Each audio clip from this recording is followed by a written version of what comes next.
it's fine. I'm just so curious. What happened? We'll try and give you the whole thing, but I'll try and condense it a bit, just because I don't want to waffle. But I've been coming down to Wiltshire for a couple of years before me and Sonya got together, and had basically come down just because that was in '91, I think, and the crop circles were a big thing, getting big then. And so, going to go down and check them out with some friends. So I came down with an ex-girlfriend and some friends, and we just potted around, looked at the crop circles, and I saw Silbury Hill for the first time. Thought, wow, that is incredible, and I felt real, got to go up that. So we did, and anyway, then went back, split up with my girlfriend, and as soon as me and Sonya got together, I said, look, I've got to show you this place, and she was in the crop circles at the time. You're interested in it? I just started getting into crop circles, seen a couple in the newspaper, and I'm like, okay, yeah, let's have a look. So we decided anyway, with a good friend of ours, to come down and spend the weekend, or really just the night probably, a Saturday night, that particular night, as it turned out, and on the whole night on the hill, but spend the day looking around the crop circles, then go up Silbury Hill and see what it's like to stay up there all night. That was the plan. And also a couple of friends of ours said, well, we'll meet you up there at 12 o'clock, wasn't it? And that was Kenny and Daryl, wasn't it? Yeah, that year there was a like a global meditation. CSETI were doing some work. That's right. The CSETI were doing. Ron was there as well. Yeah, it was Kochborg. It was Hans. Yeah, Hans, they were there as well. Woodborough Hill. Yes, that's right. So they were on Woodborough Hill. And in the Avenue as well. They had a team on Woodborough Hill. And they have a video of this. I've never seen it. Triangular thing coming over from that. Right. Nice. Never seen that. Yeah, that is interesting. We didn't know anything about any of this at the time. We didn't know anything about C30, what anybody was doing. But do you know Kenny Young? No. No, okay, but have you heard of the name? No. Okay. It doesn't sound familiar. He's also from, a good friend of ours, also from New York, isn't he? And he was, him and his friends, we all met up there at 12. They were up there just before us. So we got up there, and wow, it's just, beautiful up there. 12 at night? Yeah, bang on midnight. We heard the church go when we got up there. There were 4 of you up there? 5 in total of our group.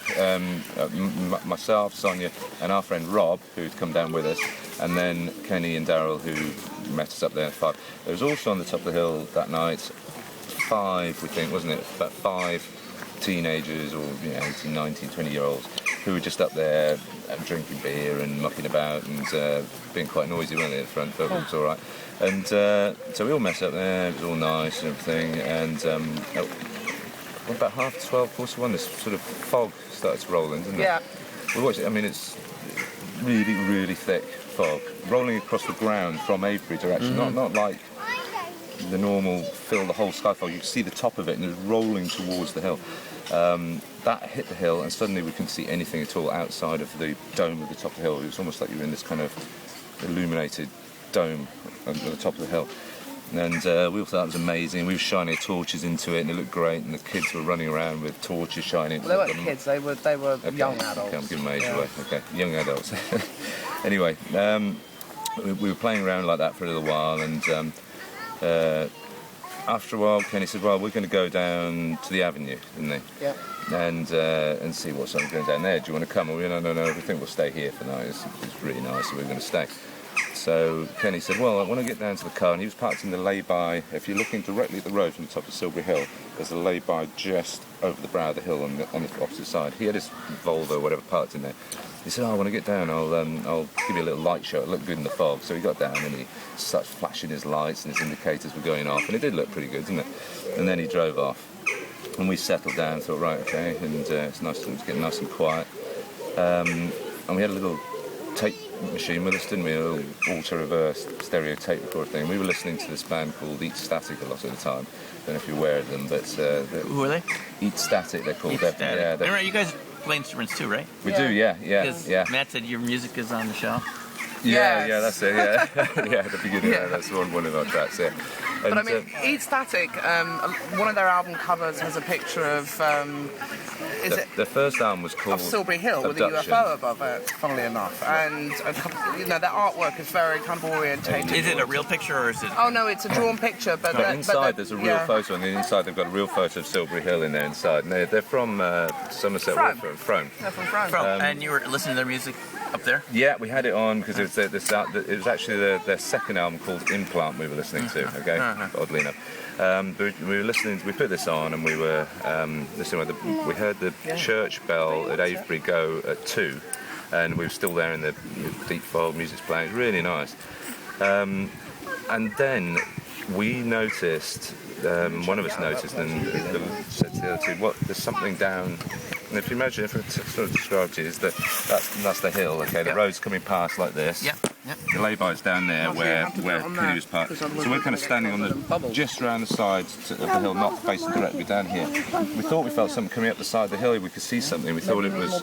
At first, we thought it was animals, rabbits or something. Was On this side, so this is the road side. Yeah, you've got the hill here and the road's coming past this way. This is Marlborough, this is Carmel, yeah? So we're looking down, it's coming up this side, sort of, up the hill. We were watching, trying to look in the dark, in the fog. We couldn't see anything, but we thought we could see something coming. It was at that point when I think that we thought it was getting very close, whatever it was coming up the hill, that Rob or Son said, "What's that?" and pointed out towards in the direction of the long barrows. And there were 2 orange lights, they all looked like fire, balls of fire. Tiny they were, but they were sort of bouncing, weren't they? And we thought, God, there's somebody. Earlier on in the evening, there'd been travellers up on the long barrow doing fire juggling and stuff. And we thought somebody's either attached one of those to the front of their bike, or it's their lantern on the front. And it looked like they were riding down the path and bouncing the way they're moving. Came all the way down, and I don't know. We still don't know to this day how we could see this in the fog anyway, because it was pea-soup thick fog. We watched them coming down this road. We followed the path all the way down from Long Barrow, came right down to the road, travelled all the way down the road till they got to that lay-by where Kenny had been. And they stopped there, 2 lights, and we still didn't know what they were to that point. And we were staring at them, and someone said, "Oh, I've got a torch," didn't you? He said, "I've got the bicycle torch," just an old, old Halfords bicycle torch. So she shone it into the light, and the whole fog lit up. And at that point, one of us said, "Oh, they're little people. They're not. It wasn't bright lights. They were actually, we saw these 2 figures, didn't we? They sort of turned in towards each other, and round to face us." But hold on, because you have to explain, because that sounds weird. Okay. The orange light that they had above them. Yeah. Well, we didn't know at that point, really. The orange light, where it was and where it emanated, seemed to completely disperse the fog. So it was almost like a tunnel vision to what we could see in them, but turn anywhere else and all we could see was complete fog. So when I shone the torch, it felt like a very mechanical movement. They sort of turned, and it was a very kind of obvious turn on the road. And it was as they turned, it was very clear whatever that they were in some sort of structured object, or it looked like a physical object. Yeah. That had edges, and that you could actually see the outline of them within these structured objects, and that the orange ball of light above it was shining down over the top of this object that they were in, to the point where you could actually see features of like the road.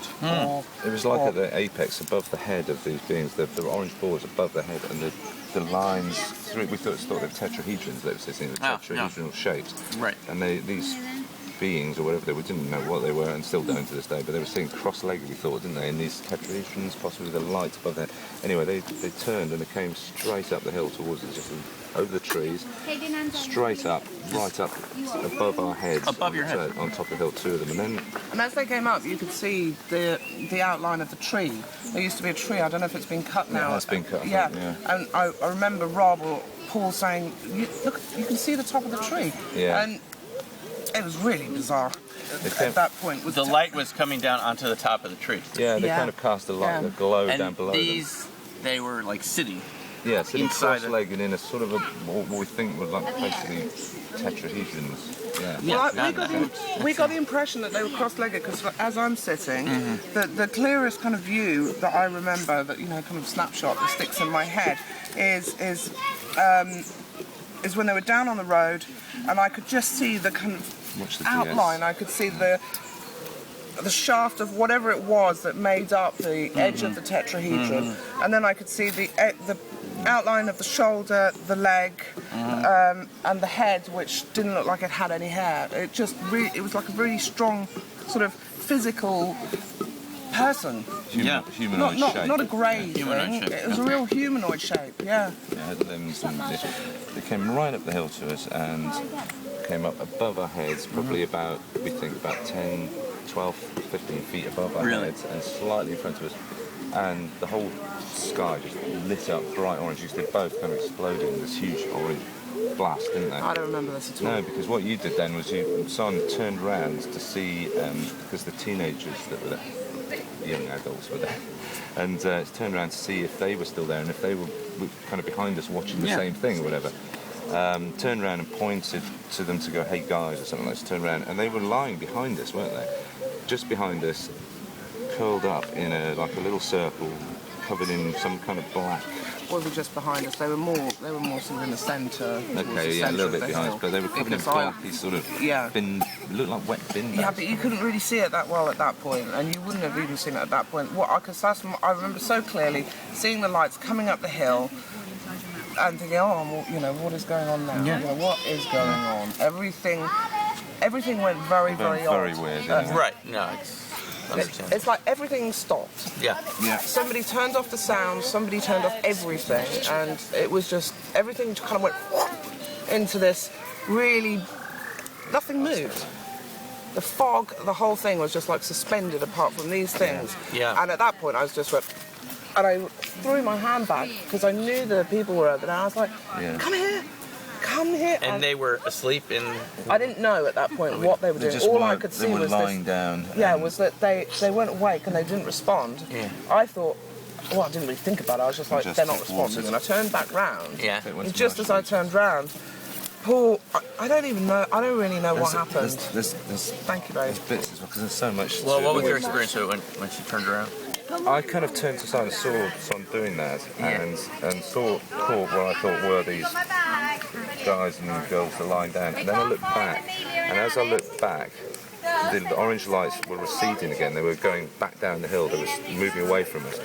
Both of them, and went back to the lay-by. I remember that. Yeah. But there was it was kind of very bright for a second. You said Oh, very before bright. she was turned around, Yeah. might not have seen it. It got very bright. That's probably because you don't remember that. They were really bright, filled the whole sky, two orange Well, if balls I, of fire. yeah, I mean, I just don't remember it. Yeah, and they went back down to the lay-by and went over the fence into the field opposite there. There used to be an old cow trough there, and just over the fence, and they turned into one ball of light there, about the size, from what it looked like to us, only about the size of a tennis ball almost.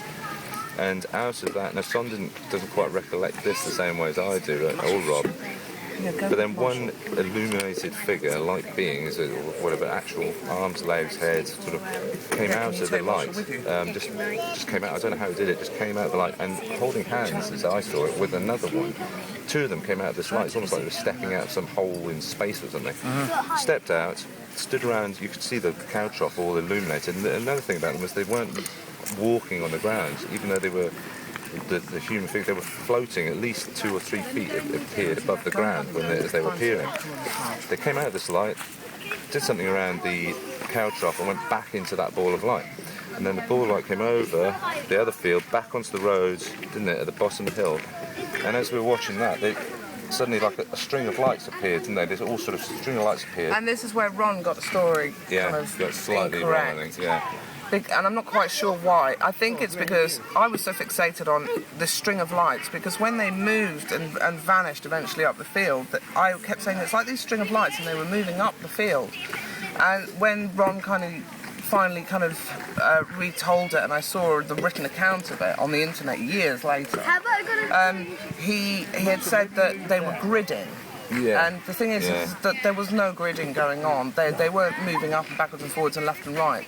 They were scanning, if you want to call it, up the entire field. The field across from Silbury, Yeah. and On the going other side up of the road. that one up.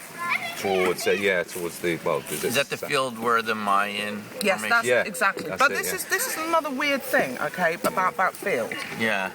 Because at that time I wasn't really kind of I wasn't a believer in. I just liked crop circles. I thought crop circles were amazing. And Kenny and Darren, who had come up there, had said, "Oh, let's do a meditation." I was like, "Oh God, I'm not really a meditation sort of a person."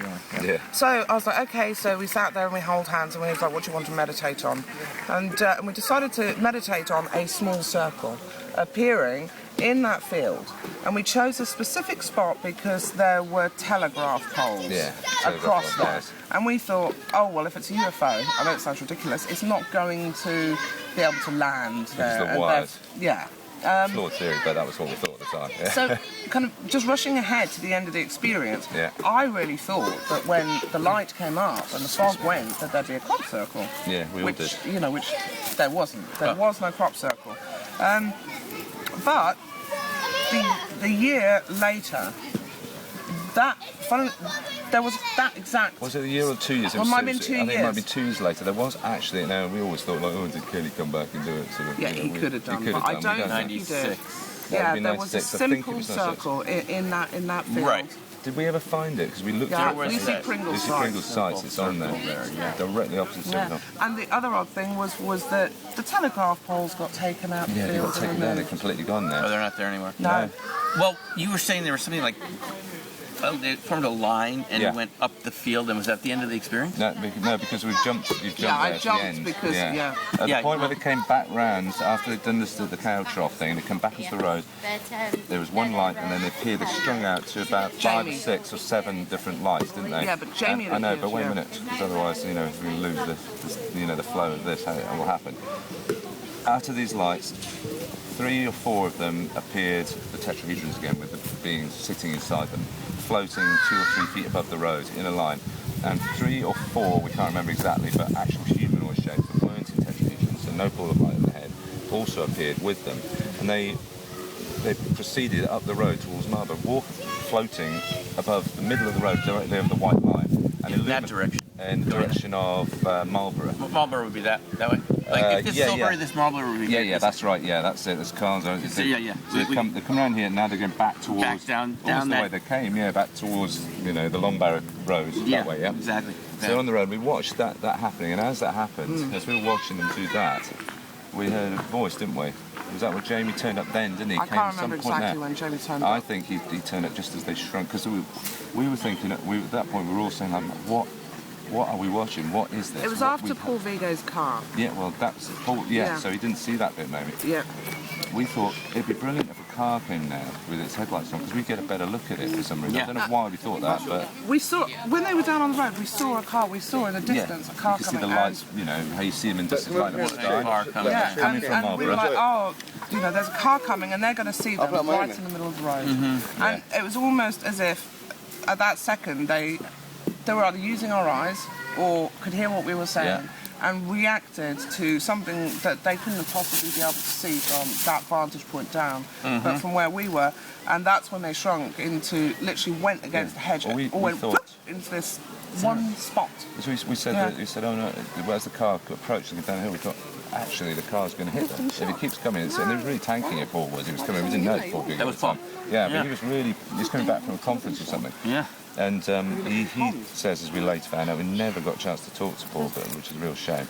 But he has sort of, I believe, written up his account of that night, Paul Ron, I think, and he does state that he hit a wall of fog when he got Silbury Hill like he'd never seen before. Yeah. And he did, he slammed his brakes on him. You see the brake lights come on in the fog. And as he was coming in, they all just went, but into a ball of light the size of a tennis ball, and went to the side of the road in the hedge, or whatever, the brush there outside. Yeah. Car came past, and immediately that he'd driven past where they were, they swung around the back of the car and came back onto the field, onto this side of Silbury Hill again, and appeared in the field here. Now they then, for me, they sort of seemed to vanish. I walked off to the back of the hill around here, where Avery's over here. Yeah, here, right. And went, I don't know why, but I looked down on the side, I don't know if this is relevant or not, but I looked down the side of the hill and there was what appeared to be, I thought was a traveller or a druid or something. There was a guy standing, I could only see a black shadow, he was like, with a big cloak and a spear in his hand, and he was standing there facing Avery. And I was looking at him, and then wondering if it was a real person or somebody, whatever.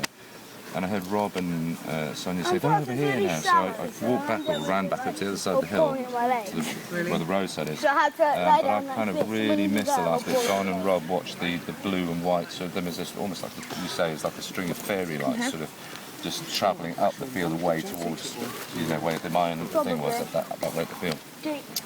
And a guy called Jamie had turned up. He said he'd been sitting down on the other side of the hill, the car park side, but down the side. We didn't even know he'd been there. And he came up and said, oh my God, I've been coming up here for years, all my life, hoping to see something, and I can't. But he actually was, I can't believe I missed it, because we were freaking out at this point. We were just going like, oh my God, wow, we can't believe what we just seen. Wow, he hadn't seen anything, but he was listening to your story. Well, he did. He did see something. He saw the very end bit. The whole end of the experience, which was, for us, it was great. Because it was kind of a validation that we weren't all completely loony. Insane, yeah. He saw the end part where they were... Where they all went down into a ball of light. And then they came around this side of Silbury. Yeah, and they came, and then in response to Paul's car. Yeah, to his, Did Paul ever say he saw anything move? Yeah. Or did he remember the fog? He remembers the fog, he remembers exactly what he said. That's fascinating. He wrote on his website... the wall of fog. Yeah, he had been at a conference and he'd been driving. I remember that story. Yeah. He talked about it. Yeah. Yeah. But that was, so he didn't see the rest of it. It was just for him the wall of fog. Yeah, even though the lights, whatever they were, came to within a foot to the back of his car, they swung around the back of his car that close. It was they moved so precisely. Was that fog created by the entities, or is this typical? I think so. Never seen fog like it ever. We've come here for the last... He said he'd never seen anything like it. No. We've been coming every year for 17 years. I know it sounds really cheesy, but the closest thing you'll ever see that looks like it is on ID4, isn't it? Independence Day. When you see that cloud coming across at the beginning of the film, I mean, it's not a great film, I know, but that's exactly what it looked like. It looked like a thick cloud rolling like a blanket across the land. We have missed out a couple of really important... Yeah, go ahead, take your time. So right back when Kenny and Darren had left and they'd gone and the bell chimed 1. Yeah. And all the dogs started going ballistic. Mental, and all the farms started barking like crazy. And there was a really odd smell. Yeah. And I said... When the bell... Yeah, 1 o'clock. Yeah. Then the dogs...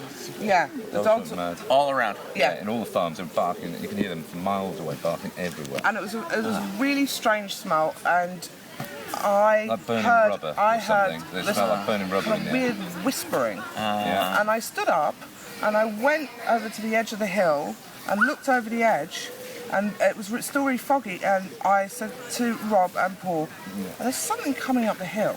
Yeah, this is how I came in on it. Was saying that was when that was what happened prior to us seeing something coming up the hill. Yeah, and at that point I got really scared. Yeah. I didn't, which is unusual, for me at that point in my life to kind of worry about anything, but I just...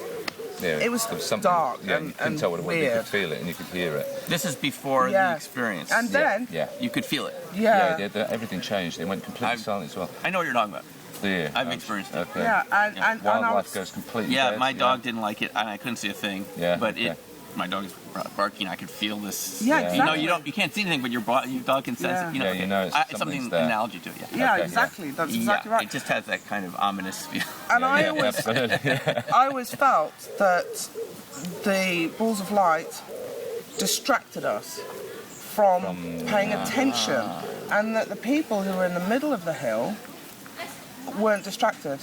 No, perhaps no. At the end of the experience, when they'd gone down and the lights had vanished, and we started walking around the hill to see if we could still see them, and Jamie went off one way with Rob, and I went the other. I went over to the people in the middle of the hill and actually had a look, and they looked like they were completely asleep. They were all kind of curled up in a sort of like this with black. Something black all over them, and it was wet and shiny. And I actually prodded one of them with my foot, and they didn't wake. Not one of them moved for a good 2 hours. Yeah, and eventually. And then they just all got up. Eventually, they all just got up at the same time, brushed themselves down, and walked off almost in single file. Walked off down to the park and disappeared down the hill.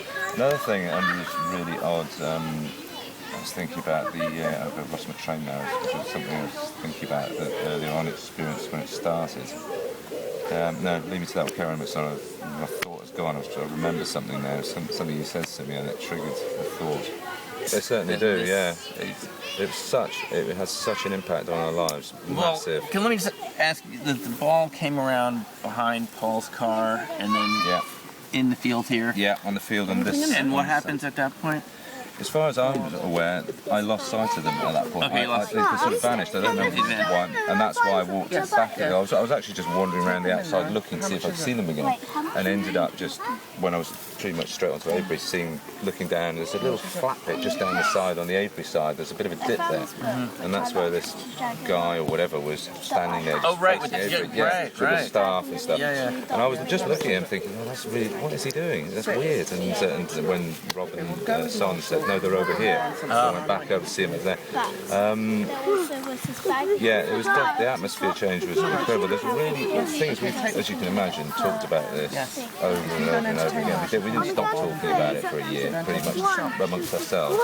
Rob lived on his own at the time. He didn't have a partner or anything. He wouldn't sleep with the light off for 2 years after that. He couldn't sleep. He's a bad sleeper anyway, but This is your friend. Just a friend who was with us. Yeah, he left. He wouldn't sleep for 2 years without the light. No, and he couldn't even sleep with the light very well, could he, Rob? He had never switched his light off at night. He was afraid after that, or just something happened to him? He was afraid. He was afraid. Yeah, he didn't notice that, and he was by himself, obviously at nights and stuff. He had to deal with that all on his own. On his own. We could talk to each other. It was, we did, and there are really odd things about it. We always thought that the experience, or whatever you want to call it, started at 2 a.m., didn't we? That's the bells. We heard the bells chime 2 in Avebury, and we've always thought, and because we've tried to work out how long it even took by listening, how long the tape had gone when we were going it, because it had actually finished by the time we got there. It had gone right the way through the whole album, even though we turned the volume down when you got to the second track, just as it was starting. Now Paul says he came past the hill at 1, doesn't he? He said 1:15, and he was pretty sure of it because he'd just come back from a conference and he'd done something after the conference, blah blah. And that seemed, I was convinced that it should have been about 3:15. 3 after 3, because he came and hit that ball of fog before we had our experience. We didn't see them for another hour added. It was weird. When he says he hit the fog, but for us, he hit the fog right at the end of the experience. If you know what I mean. I remember him talking about this several times at conferences.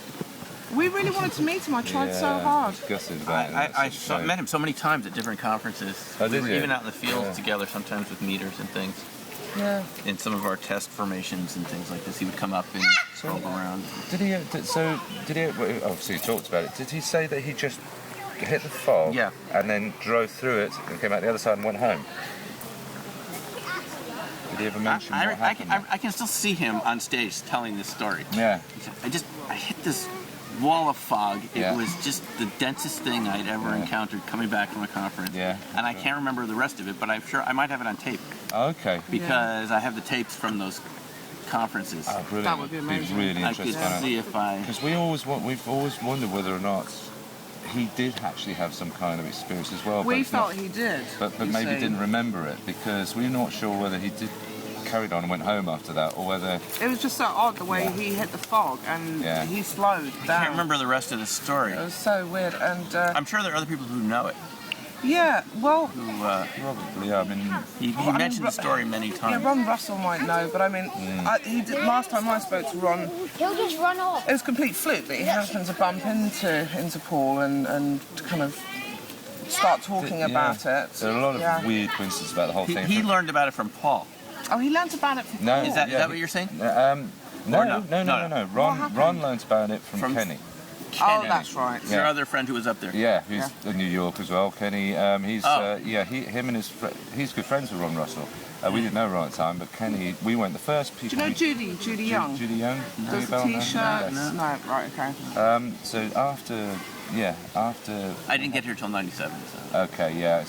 Well, the first thing we did after that was like, we've got to tell somebody about this. Who do we tell? And we thought, well, the first person we've got to tell is Kenny, because he was there up until just before it happened. He left before? Yeah, he went down. As it turns out, he went down the avenue to do a meditation. Oh, right, you're right. He said... We didn't know that time, he didn't tell us. He just said, right, we're going to have to do it. Oh, he was doing a seaside meditation? Yeah, he went down there to do a meditation. By himself? No, with Ron and all that lot down in the that avenue. happened that night? Yeah, it was the same night, yeah. And they are off... Where were they? They went down to the avenue, Avebury Avenue, They were and in did the a meditation avenue? in the avenue, yeah. Whilst we were still on Silbury Hill, thinking that we thought he did say he was just going down the avenue. He didn't say he was going to do a meditation. That was when they tried to create the shape. Is that the same night? It's the same night, yeah. It's exactly the same night.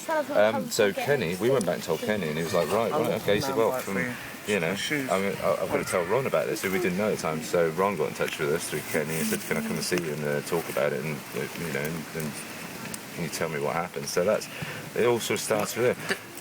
Yeah. So I was going to say that also Jamie, that funnily enough, Ron didn't know Jamie. We didn't know Jamie at the time, but we never took his telephone number or anything at the time, did we? No. We just he parted in the night. We thought, well, we'll never see him again. Never thought about it, but then we really wanted to see him again. So we wanted to talk to him again after, say like, what did you actually experience?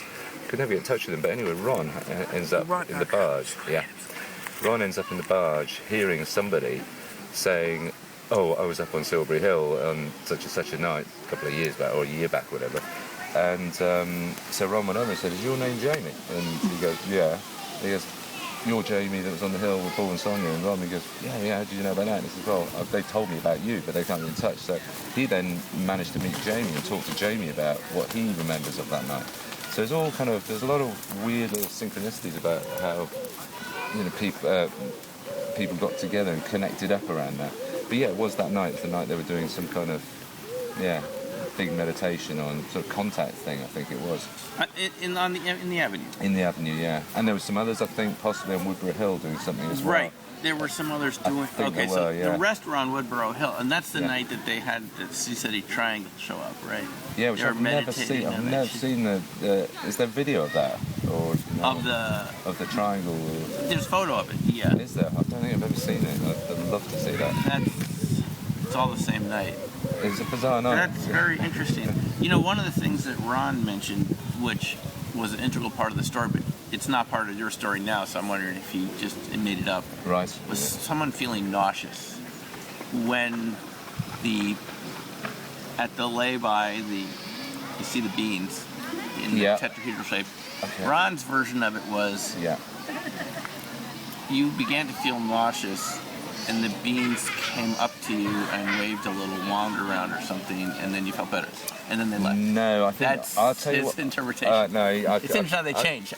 Chinese whispers and all that. I can see why he sort of might have got to that, but what he's probably talking about Someone was felt ill. Yeah, no. What it was I felt terrified at the point where they're in the lay-by. We were looking at them, and all of a sudden they started to move towards us. And I've never felt fear like that before. I felt, as they were coming towards me, I felt it come from my feet up through my body. It was like rising up from my body, this fear. I thought I was going to die. I didn't know what was going to happen. Oh, really? None of us did. And they came right up the hill, and as they went exploding into balls of light, the next thing I remember, the fear had completely gone. I didn't feel it at all. It almost was like when it hit the top of my head. I thought it was, but it was not there. They were going away, and suddenly I didn't feel any fear at all. So I don't know whether or not I did experience some fear that went on beyond there, but I don't remember what happened beyond that point, or whether they did just sort of, because it felt like they took the fear away from me somehow. That's okay. So it wasn't physical illness; it was fear. Absolute terror. Or maybe that's my interpretation of what he said. Well, no, I felt I was terrified when they cut. Did Sonya feel that? Sonya says she didn't feel any fear at all. Rob, as they came up the hill, did this incredible, like Olympic leap backwards as they came. I remember seeing him almost in slow motion, jumping one giant leap backwards from them as they came up. I remember seeing him do that, and Sonya just doing the turn round to the others in that process. But yeah, for me, it's just that's probably what Ron's talking about. Did you talk about this with Rob later on, or is he? We're still like, in contact with Rob. I mean, did he describe similar sort of thing, or is this something that he saw that you didn't see? Because sometimes these events hit people differently. Absolutely, there are bits and pieces about the whole experience that do differ from all of us. But generally, we all agree, and we did from day one. Really, I mean, the funny thing was that Rob always said that he thought he wasn't that vocal about the experience because he wasn't the least bit interested even in crop circles. He just came down because he'd split up his girlfriend. He said, "Oh, I'll come down to lunch with you, and I'll muck about, be nice. I'll come down." Not the least bit interested. So he never ever thought about anything to do with crop circles, UFOs, anything. And he said after, he said, "Oh, well, I didn't really say anything much about it." He's thought for years and years that he wasn't very vocal about it. Anyway, one thing we did talk to was a guy called I think his name was. Son will remember. Anyway, it's Contact International UK. It's a UFO research group in England, not far. I think they're over in Northampton or something. Tony Soper, does that ring a bell? I don't know if you know him. Anyway, they recorded our an interview on the top of Silbury Hill where we talked about it. He said, yeah, I'd love to connect. He said, will you meet me on Silbury Hill and can I record it? And he said, you can tell me and describe. So we did all that. We filled in a written report and we did an interview on video. So it wasn't on video, so it was recorded talk. He found they had great trouble when we contacted them just last year finding that file, but they did find it. He said he searched for it for like 2 days. He said, I've actually found that recording. So they've got tons of you on the top of Silbury Hill, so he sent it to us. Oh, good. And we've got that now, and as it turns out, Rob was the most vocal at the whole thing. He's the one that's doing most of the talking on the whole interview, so it's odd things like that, you know. I mean, it's just, very, very odd. But I mean, we've never been able to make heads or tails about the whole time difference things, about why Paul came past at 1 and we consider it started at 2 and things like that. It's very, very strange. But did either of you or any of you have any kind of remote viewing type experiences or abilities after that you didn't have before? I mean, did the experience continue beyond that night in other ways? Oh, yeah. It still does today as well. We're still having things, aren't we? There's still things that happen. On every anniversary for the following 2 years, 2 years, is it? We went back, we've gone back every year we on had that night. odd experiences. And then in between that, right up to 2000. 6, you're talking about. No, well, we had Jasmine in 2000, so it was in 1999. Yeah. On the eclipse, we were up there. We had a very odd experience as well. Yeah. There have been lots of weird experiences. And then when the hill got the hole in the middle of it, 2000. it all kind of changed. Something changed, and I didn't want to go up there anymore. So we stopped on the anniversary going there, and we started going to Adam's Grave. In fact, the first experience that we had on Adam's Grave was on the anniversary. We were going to Silbury, and we got sidetracked by this thing that we saw at Adam's Grave. So subsequently, we always ended up going up there. To answer your question, I would say yes. That I think there is a difference, and this is why I was kind of, on the show, I was trying to ask you a couple of questions about. I know Paul doesn't feel this, but I think circles have got something to do with it. I don't know if it's the geography of the landscape or the geometry but I know a lot of people who make circles have a great compulsion to make them, and they don't really know what it is, and they don't really know how to verbalise it. Right. I don't know if that's LinkedIn. That's the bells. Same bell. That's the bell. That's the bell. The same bell. Yeah. Have you heard Colin's story about the area? Colin Andrews. Yeah. Would you like to hear what he told us? Love to. You'd love to. Yeah. This might fill it in a little bit. Okay, so here's what he tells us and happens in the 90s. Right. Guys, take the stuff really away a weird. bit. This is going to help fill it in a little bit. Brilliant. Okay, all the details. Yeah, okay. So he's at a conference in the late 90s in Washington, D.C. about wind damage, if it's a type of communication or if it's just random. Just take it over there for a minute. Yeah. Random wind damage. Is it a type of crop circle, or is it a communication, or is it just wind damage? This type of stuff you can see right now across. Yeah. So this is what he tells us. He's told us this a couple times this summer because we had him over here. Okay. And he's at this conference and comes over to him. Right. Who's one of Bill Clinton's advisors. Yeah. He says, we need to tell you something. I need to tell you something, but I can't be seen talking to you. So if you could just go over to my wife over there at this party, she's going to tell you something important. So he goes over there. The wife says, I need to tell you something about the Silbury Hill area, since I know that you're an investigator. That the U.S. military believes that it has some connection to an extraterrestrial species that has an underground base off the Hebrides Islands. Right. And they show up there sometimes. And that the area is under surveillance by the U.S. military 24/7. Remember my dream? Yeah. Right. And that they've always been interested in this area because of these types of encounters. Right. Out there. Okay. So that it's a certain species that the military knows about, and they somehow they have a portal. Mm-hmm. It's always in that field across from Silbury, where these things sort of happen. Yeah. from the long barrel up that way. Yeah. Which is why the military were in that field. They closed the field off. They closed the field off. For 2 days after our experience, they Oh, they did. They cordoned Yes, off the whole, they were in there. all that They area. actually shut the area, and for a while the road was closed as well. Closed, well, they shut it.